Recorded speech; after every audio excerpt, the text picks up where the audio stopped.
I love Metroid.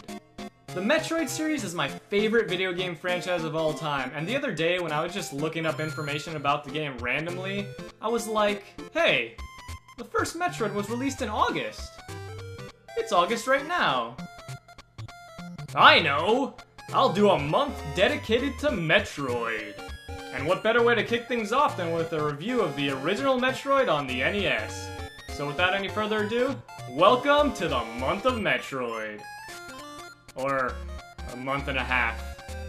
Maybe 2 months? Or possibly a year.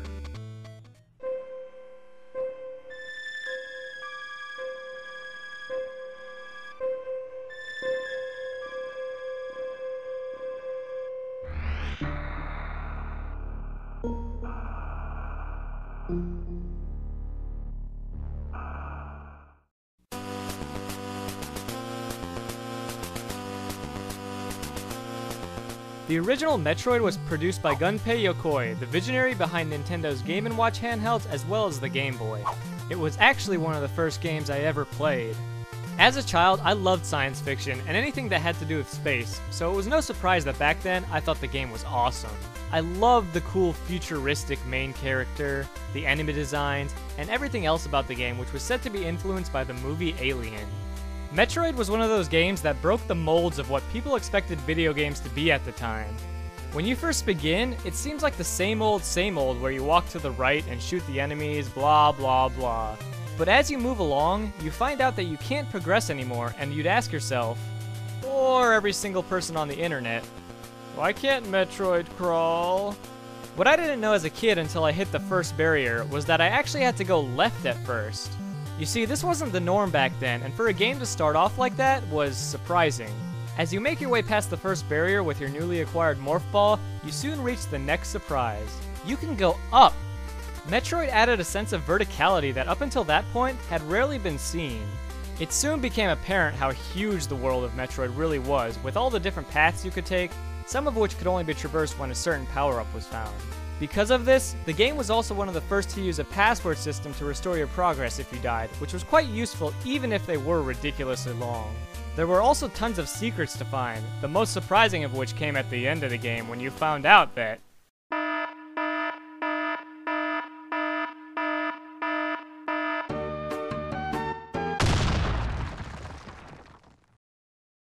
wait, what? Samus is a girl? While it may seem like a crazy concept to us today, Metroid was one of the first games to star a female protagonist. There were other games before it, but Samus was probably the most significant of the bunch in the most high-profile game. The thing that made it so special was that you didn't know she was a girl until the very end. Even the game's original manual referred to Samus as a he. The other thing that Metroid did extraordinarily well and has since been a staple for the series is the feeling of isolation it evokes on the player. It does this with a combination of the eerie setting and the fantastic soundtrack. For some reason, I find a lot of Metroid games relaxing for this reason. I like that feeling of solitude. With all that being said, I don't actually think Metroid is a very good game anymore.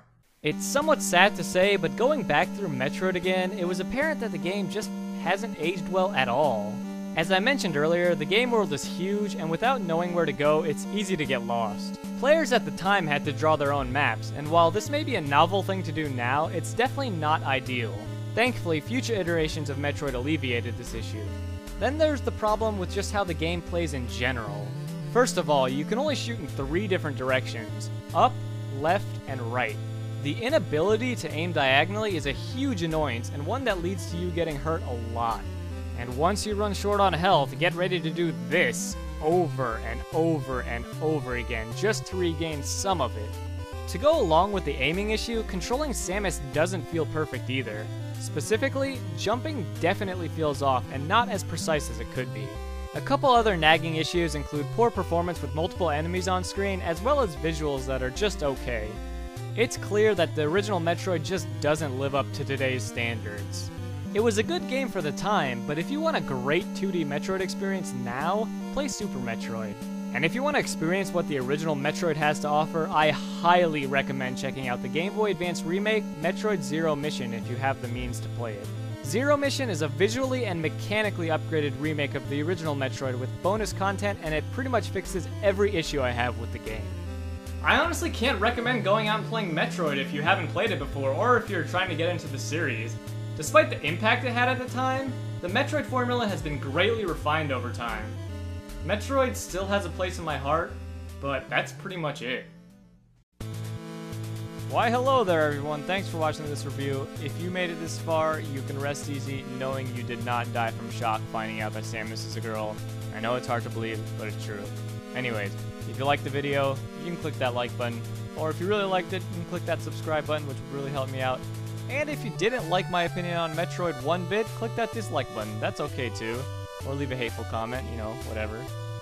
Anyways, that's all. Thanks for watching. Check out some other videos below. Yeah. Bye.